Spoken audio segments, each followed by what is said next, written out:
নমস্কাৰ। প্ৰথমে মই জেৰিনাই আমাৰ চেনেললৈ আপোনালোক সকলোকে পুনৰবাৰ স্বাগতম জনালোঁ। আশা কৰিছোঁ আপোনালোক সকলো ভালেই আছে।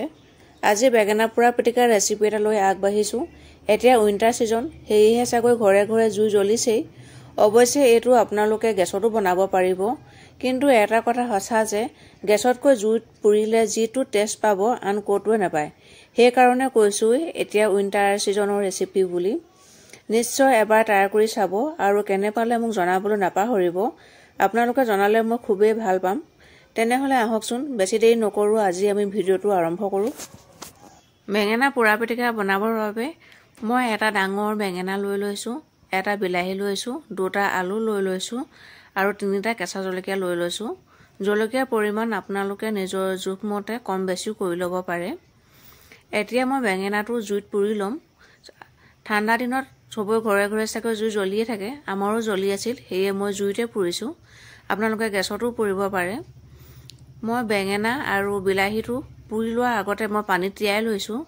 এনেকৈ তিয়াই ল'লে পাছত সহজে বাকলিবোৰ এৰি যায় আৰু সোনকালেই সিজে। আপোনালোকে এনেকৈ পানীত তিয়াই ল'ব, নহ'লে কেঁচা মিঠাতেল ঘঁহি ল'ব। কেঁচা মিঠাতেল ঘঁহি ল'লেও বেঙেনাটো সোনকালে সিজে আৰু পাছত বাকলিবোৰ এৰুৱাবলৈ সহজ হয়। বেঙেনাটো মই এতিয়া ইফাল সিফাল কৰি দিছোঁ। বেঙেনা সিজিবলৈ আমাৰ বেছি সময় নালাগে, সেইকাৰণে একেটা ছাইডতে থৈ দিলে ডেৰাই যাবও পাৰে। সেইকাৰণে মই ইফাল সিফাল কৰি দিছোঁ, যাতে চাৰিওফালে সমানেই সিজে। বেঙেনা পুৰিবলৈ অহাৰ আগতে মই কুকাৰত চাউল দিওঁতে চাউলৰ লগতে আলু 2টা ভালকৈ ধুই ভৰাই দিছিলোঁ। তেতিয়া ভাতখিনিও আমাৰ হৈ যাব, লগতে আলু 2টাও সিজি যাব। বেঙেনাটো একেবাৰে সহজেই সিজিছে, কাৰণ মই পানী লগাই লৈছোঁ। আপোনালোকেও এনেকৈ পানী লগাই ল'ব, নহ'লে কেঁচা মিঠাতেল ঘঁহি ল'ব। এতিয়া মই বেঙেনাৰ ঠাৰি ছাইডটো জুইৰ ফালে আগবঢ়াই দিছোঁ, যাতে ভালকৈ সিজি যায়, আৰু বিলাহীটো মই অঙঠাৰ ওপৰতে দি দিছোঁ। বিলাহী সিজিবলৈ আমাৰ একেবাৰে কম জুই লাগে। এয়া দেখিছেনে, দিয়াৰ লগে লগে হৈয়ে গ'ল। তথাপিও মই বিলাহীটো অলপ ইফাল সিফাল কৰি দিছোঁ, বাকী থকাখিনি ভালকৈ সিজি যাওক বুলি। এয়া দেখিছেনে, বিলাহী আৰু বেঙেনা তৎক্ষণাতে ৰেডি হৈ গ'ল পুৰি। বেঙেনা আৰু বিলাহীটো ঠাণ্ডা হয় মানে আমি এতিয়া নেক্সট ষ্টেপলৈ যাওঁ, আহকচোন। এতিয়া ইয়াতে মই এটা পিঁয়াজ কাটি লৈছোঁ, আধা চামুচ পাঁচফোৰণ লৈ লৈছোঁ, জলকীয়া 3টা এনেকৈ ডোখৰ ডোখৰ কৰি কাটি লৈছোঁ আৰু অলপ কেঁচা ধনিয়া সৰু সৰুকৈ কাটি লৈছোঁ। ইফালে গেছৰ ওপৰত এখন কেৰাহী পাতি থৈছোঁ। কেৰাহীখন গৰম হোৱাৰ পাছত মই 2 টেবুল চামুচমান কেঁচা মিঠাতেল দি দিছোঁ। কেঁচা মিঠাতেলখিনি গৰম হোৱাৰ পাছত মই ইয়াতে পাঁচফোৰণ আধা চামুচ দি দিছোঁ। পাঁচফোৰণখিনি ফুটি অহাত মই এতিয়া পিঁয়াজখিনি দি দিম। মই পিঁয়াজৰ লগতে জলকীয়া কেইটাও দি দিম। এতিয়া পিঁয়াজ আৰু জলকীয়াখিনি অলপ দেৰি ফ্ৰাই কৰি ল'ম।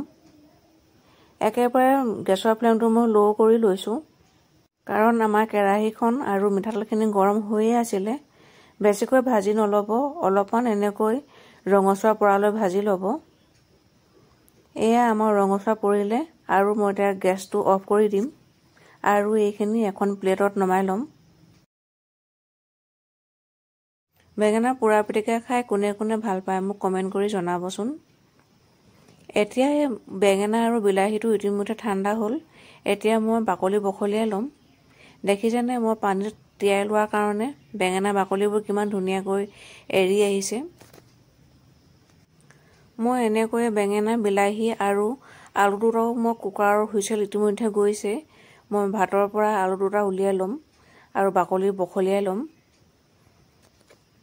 বিলাহীটো দেখিছেনে, পানীত তিয়াই লোৱাৰ কাৰণে ধুনীয়াকৈ বাকলিবোৰ এৰাই গৈছে।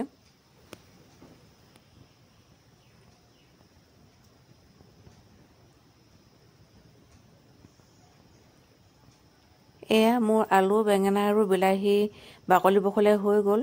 মই এটা আলু ডাঙৰ আছিল কাৰণে মই ভাতত দিওঁতে দুফাল কৰি লৈছিলোঁ, সহজে যাতে সিজি যায় সেইকাৰণে।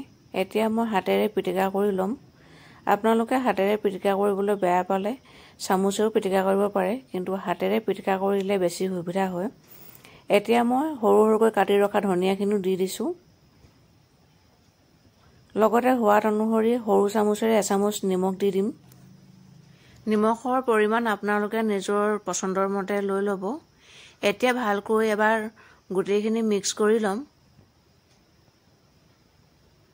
চামুচেৰে পিটিকা কৰাতকৈ হাতেৰে পিটিকা কৰিলে বেছি সুবিধা হয়, সেয়ে মই হাতেৰে পিটিকা কৰিছোঁ। এয়া আমাৰ বেঙেনা আলু বিলাহীৰ পিটিকা ৰেডি হৈ গ'ল। আমি এতিয়া গৰমে গৰমে পৰিৱেশন কৰিম। ভিডিঅ'টো শেষলৈকে চোৱাৰ কাৰণে বহুত বহুত ধন্যবাদ জনালোঁ।